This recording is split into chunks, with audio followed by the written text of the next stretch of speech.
Hello students. सो पिछली video में हमने एमीन्स के बारे में पढ़ा था और प्रिपरेशन ऑफ एमीन्स के बारे में पढ़ा था। आज हम पढ़ते हैं basic character of amines.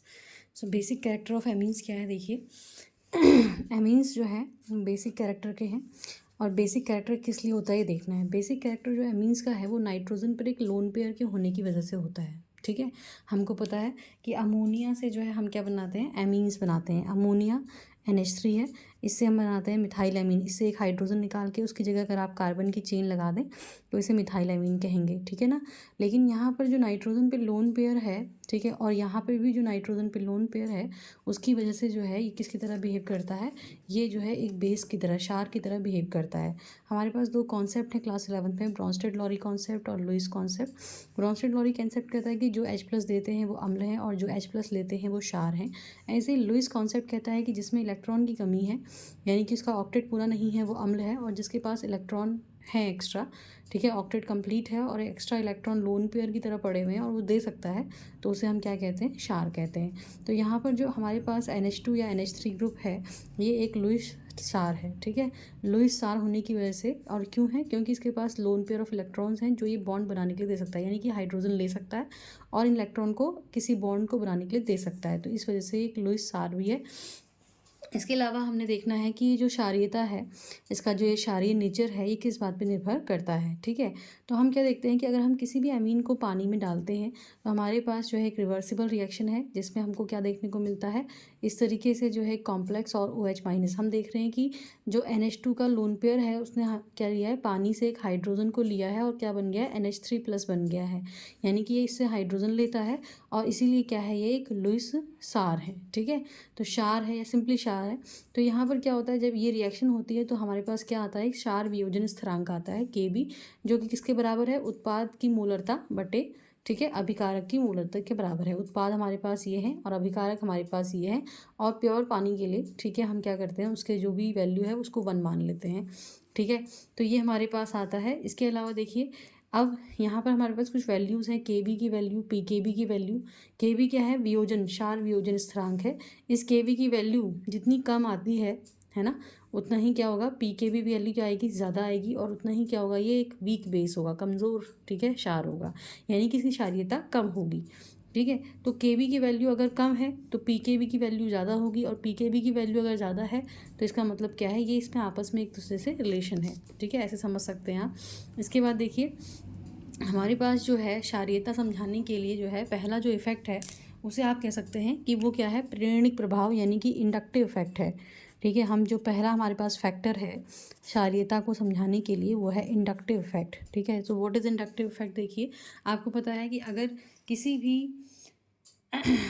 Group, ठीक है ना, अगर किसी भी चेन में या किसी भी ग्रुप पे जो है, फंक्शनल ग्रुप पे अगर हम क्या लगा दें, ऐसा ग्रुप लगा दें जो कि इलेक्ट्रॉन डोनेटिंग ग्रुप हो या विड्रॉइंग ग्रुप हो, तो उस केस में क्या होता है, उसकी क्षारीयता को कम या ज़्यादा करेगा। जैसे देखिए हम कंपैरिजन किस में कर रहे हैं, हमने पहले लिया NH3 के पास एक लोन पेयर है नाइट्रोजन पर और 3 हाइड्रोजन है। ये तीनों हाइड्रोजन जो है क्या है, इनकी जो विद्युत ऋणात्मकता यानी कि इलेक्ट्रोनेगेटिविटी है वो ज़्यादा नहीं है, इसलिए क्या नहीं होगा, ये इसको कुछ देंगे नहीं और इससे कुछ लेंगे, यानी कि ये जो हमारे पास यहाँ लोन पेयर हैं, ठीक है, वो जो है हाइड्रोजन एक ऐसा ग्रुप नहीं है जो डोनेट करे या विड्रॉ करे। ठीक है, तो यहाँ पर क्या होगा, लोन पेयर जो है यहाँ पे बने रहेंगे नाइट्रोजन के ऊपर, और ये क्या लेगा, हाइड्रोजन को लेने की क्षमता जो है इसकी जो है क्या होगी, नॉर्मली जो है वो रहेगी। ठीक है, लेकिन अगर हम क्या करें, इस हाइड्रोजन को किससे रिप्लेस कर दें, एक CH3 से रिप्लेस कर दें, जो कि कैसा ग्रुप है, एक इलेक्ट्रॉन डोनेटिंग ग्रुप है। ये ध्यान रखना है, प्रेरणिक प्रभाव पे इलेक्ट्रॉन डोनेटिंग ग्रुप यानी कि CH3 से हमने रिप्लेस किया, तो CH3 क्या करता है, इलेक्ट्रॉनों को देने की टेंडेंसी रखता है, यानी कि ये जो शेयर्ड पेयर ऑफ इलेक्ट्रॉन्स है इसको नाइट्रोजन की तरफ धकेलने की कोशिश करता है, जिससे नाइट्रोजन पे नेगेटिव चार्ज बढ़ेगा, और जब उस पर नेगेटिव चार्ज बढ़ेगा तो वो H+ को क्या करेगा, इसके मुकाबले थोड़ा जल्दी लेगा। और जल्दी लेने का मतलब क्या है, जितनी जल्दी वो किसी भी H+ को लेता है या उसके संग बॉन्ड बनाता है तो उतना ही ज़्यादा वो क्या होगा, क्षारीय होगा। ठीक है, तो यहाँ पर CH3 क्या कर रहा है, इंक्रीज़ कर रहा है क्षारीयता को। ठीक है, इलेक्ट्रॉन डोनेटिंग ग्रुप जो है जैसे जैसे नाइट्रोजन पे बढ़ेंगे वैसे वैसे क्या होगा, क्षारीयता बढ़ेगी, सेकेंडरी में और ज़्यादा होगा, टर्शरी में और ज़्यादा होगा। तो हम यहाँ पर अगर क्रम देखें तो हमें देखने को मिलता है कि जो क्षारीयता का क्रम है वो तृतीयक में सबसे ज़्यादा, फिर द्वितीयक में, फिर प्राथमिक में, और NH3 में सबसे कम होगा। अगर हम क्षारीयता को किसके अकॉर्डिंग समझें, इंडक्टिव इफेक्ट के अकॉर्डिंग समझें। ठीक है, लेकिन ये अकेला एक ऐसा प्रभाव नहीं है जो यहाँ पे काम कर रहा है। ठीक है, पहला प्रभाव प्रभाव इंडक्टिव इफेक्ट है, जिसके हिसाब से जो है क्रम जो है इस तरीके से आता है। क्यों? क्योंकि इलेक्ट्रॉन डोनेटिंग ग्रुप जो है यहाँ पे इलेक्ट्रॉनों को नाइट्रोजन की तरफ धकेल रहा है, जिससे उसकी हाइड्रोजन की लेने की क्षमता या उसका जो टाइमिंग है वो कम है या उसको जल्दी लेगा, जिसकी वजह से उसका क्षारीयता क्या होगी, इंक्रीज होगी। अगला हमारे पास जो है देखिए वो क्या है, सॉल्वेशन इफेक्ट है। तो सॉल्वेशन इफेक्ट क्या होता है, देखिए सॉल्वेशन इफेक्ट का मतलब होता है पानी में, ठीक है। सॉल्वेशन इफेक्ट का जो है यहाँ पे जो हमारे पास है वो क्या है, पानी में, वाटर में जो है हमें देखना है। तो पानी में किस तरीके से, देखिए आपके पास NH3 है, नाइट्रोजन है, ठीक है, अमोनिया, इसके पास 3 हाइड्रोजन्स हैं और ये जो है क्या करेंगे, 3 हाइड्रोजन जो है ये क्या करेंगे, 3 वाटर मॉलिक्यूल के साथ जो है क्या बनाएंगे, हाइड्रोजन बॉन्डिंग बना सकते हैं। आपको पता है हाइड्रोजन बॉन्डिंग, ऑक्सीजन के पास लोन पेयर होते हैं, जिससे ये दूसरे हाइड्रोजन के साथ क्या कर सकता है, इस तरीके से हाइड्रोजन बॉन्डिंग से जुड़ सकता है। तो यहाँ पर सॉल्वेशन इफेक्ट का मतलब है कि पानी के साथ कितने अणुओं के साथ जो है वो जुड़ेगा, ठीक है, और हाइड्रोजन बॉन्ड के साथ जुड़ेगा। तो यहाँ पर 3 वाटर मॉलिक्यूल्स के साथ जुड़ेगा, क्योंकि 3 हाइड्रोजन है और 3 हाइड्रोजन जो है 3 वाटर मॉलिक्यूल के ऑक्सीजन के साथ जो है हाइड्रोजन बॉन्डिंग बनाएंगे। तो जितना ज़्यादा हाइड्रोजन बॉन्डिंग होगी या जितना ज़्यादा सॉल्वेशन होगा, जितना ज़्यादा वाटर मॉलिक्यूल के साथ जुड़ेंगे, उतना बेसिक कैरेक्टर क्या होगा, ज़्यादा होगा। अगले केस में देखिए, जब हमने प्राइमरी अमीन लिया, प्राइमरी अमीन, ठीक है, प्राइमरी अमीन के केस में देखिए ये क्या है आपके पास, CH3, एक CH3 ग्रुप आ गया और 2 हाइड्रोजन रह गए। अब यहाँ पे 2 ही हाइड्रोजन रह गए, CH3 से तो हाइड्रोजन बॉन्डिंग बनाएगा नहीं, तो ये 2 हाइड्रोजन केवल 2 वाटर मॉलिक्यूल से जुड़ेंगे और बेसिक कैरेक्टर क्या होगा, as compare to this one, ammonia के कंपैरिजन में क्या हो जाएगा, थोड़ा सा कम हो जाएगा। क्यों? क्योंकि 2 ही पानी के मॉलिक्यूल के साथ जुड़ा है, जबकि यहाँ 3 से जुड़ा है। और अगर हम सेकेंडरी लेंगे जिसमें 2 कार्बन है, ठीक है, तो इस केस में क्या रह जाएगा, केवल 1 हाइड्रोजन रह जाएगा, जो कि एक ही वाटर मॉलिक्यूल से जुड़ेगा। और अगर तृतीय की बात करें तो तृतीय यानी कि टर्शरी में जो है कोई भी हाइड्रोजन बॉन्ड नहीं है, इसलिए कोई भी हाइड्रोजन बॉन्डिंग नहीं होगी और कोई भी वाटर मॉलिक्यूल नहीं जुड़ेगा। तो सॉल्वेशन इफेक्ट सबसे कम किस में है, टर्शरी में है, ठीक है, और उससे ज़्यादा सेकेंडरी में, और उससे ज़्यादा प्राइमरी में, और सबसे ज़्यादा अमोनिया में। तो अगर हम सॉल्वेशन इफेक्ट की बात करें तो जो सॉल्वेशन इफेक्ट है वो सबसे ज़्यादा जो है किस में है, ठीक है, अमोनिया में है। और यहाँ अगर हम क्षारीयता का क्रम देखें तो अमोनिया ज़्यादा क्षारीय है, किसके किसके रिस्पेक्ट में, सॉल्वेशन इफेक्ट के रिस्पेक्ट में सबसे ज़्यादा क्षारीय अमोनिया है, फिर प्राइमरी अमीन है, फिर सेकेंडरी और फिर टर्शरी। ये आप देख रहे होंगे प्रेरणिक का जस्ट उल्टा निकल के आया है, ठीक है। और तीसरा जो हमारे पास फैक्टर है जो कि इसको डिफाइन करता है क्षारीयता के क्रम को या क्षारीय जो प्रभाव है, ठीक है, तो वो है स्टेरिक फैक्टर। स्टेरिक फैक्टर का मतलब होता है कि कितने सारे जो है हैवी ग्रुप्स जो है जुड़े हुए हैं, जिसकी वजह से जो है क्या होता है, क्राउडिंग हो जाती है। क्राउडिंग यानी कि बहुत ज़्यादा जगह नहीं मिल पाती है किसी भी अटैकिंग या किसी भी इनकमिंग ग्रुप को, तो उसे हम स्टेरिक फैक्टर कहते हैं। मान लीजिए कोई भी ऐसी जगह है जो बहुत क्राउडेड है, तो किसी भी आने वाले को जगह नहीं मिल पा रही है, तो स्टेरिक फैक्टर ज़्यादा है, ठीक है, क्राउडिंग ज़्यादा है।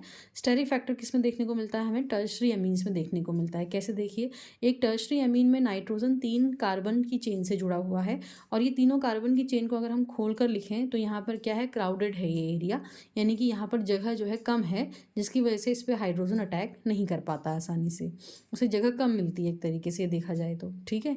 टर्शरी के मुकाबले सेकेंडरी में जो है ये क्राउडेड एरिया कम होगा, क्योंकि वहाँ केवल 2 ही CH3 होंगे, और प्राइमरी में और कम होगा और अमोनिया में और कम होगा। तो आप देख सकते हैं, तो यहाँ पर जो क्रम है स्टेरिक फैक्टर, यानी कि टर्शरी में जो है हाइड्रोजन का ले पाना उसको, ठीक है, मुश्किल होगा, सेकेंडरी में और थोड़ा कम, प्राइमरी में कम, NH3 में आसानी से लेगा। तो यहाँ वाला भी जो फैक्टर है वो आपका सॉल्वेशन इफेक्ट के साथ एक जैसा ही है। यहाँ भी NH3 को सबसे ज़्यादा दिखाई दे रहा है और यहाँ भी NH3 का जो बेसिक कैरेक्टर है वो सबसे ज़्यादा दिखाई दे रहा है।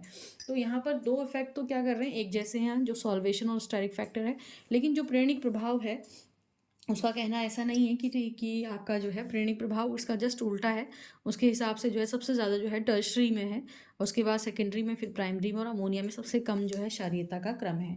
तो हमें क्या देखने को मिलता है, इन तीनों का जो है मिला जुला असर देखने को मिलता है।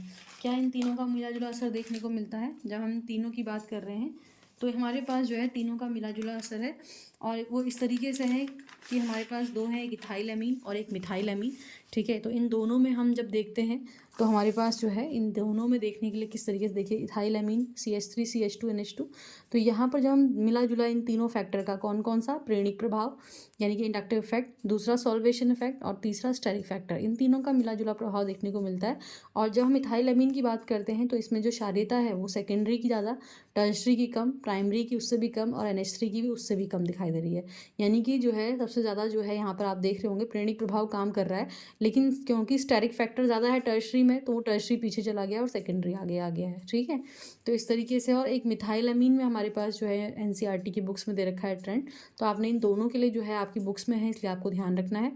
तो यहाँ पर जो ट्रेंड है वो किस तरीके का है, देखिए यहाँ पर जो सेकेंडरी मिथाइल अमीन है, ठीक है, उसके बाद प्राइमरी का बेसिक कैरेक्टर ज़्यादा है, फिर टर्शरी का सबसे कम है, शायद स्टेरिक फैक्टर ज़्यादा हो गया है, ठीक है, या सॉल्वेशन इफेक्ट ज़्यादा इंट्रोड्यूस हुआ है, और NH3 का सबसे कम है। ठीक है, तो ये दो ट्रेंड आपकी बुक्स में हैं जो आपने ध्यान रखने हैं। सेम वे में इसी तरीके से ये तो हमारे पास एलिफेटिक एमीन्स हैं। एरोमेटिक एमीन्स में भी क्या होता है, जो बेसिक कैरेक्टर है वो डिपेंड करता है कि किस तरह का ग्रुप लगा होगा। जैसे आप देख रहे हैं हमारे पास एनिलीन है, ठीक है, aniline NH2 group on benzene ring, N पे नाइट्रोजन पे एक लोन पेयर है, तो बेसिक कैरेक्टर होगा।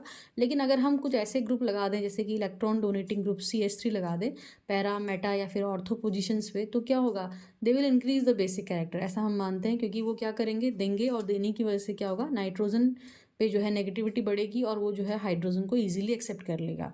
ठीक है, लेकिन यहाँ पर जो ट्रेंड हमारे पास आता है वो पैरा, ठीक है, मिथाइल एनिलीन में सबसे ज़्यादा, फिर बेटा में आता है, फिर एनिलीन में आता है, और ऑर्थो में सबसे कम, ऑर्थो में सबसे कम इसको देखने को मिलता है। ठीक है, और अगर ऐसे ही कोई इलेक्ट्रॉन विड्रॉइंग ग्रुप लगा हो जैसे कि NO2, तो वो बेसिक कैरेक्टर को क्या करेंगे, कम करेंगे। Electron donating group basic character को बढ़ाएंगे, electron withdrawing group basic character को क्या करेंगे, कम करेंगे।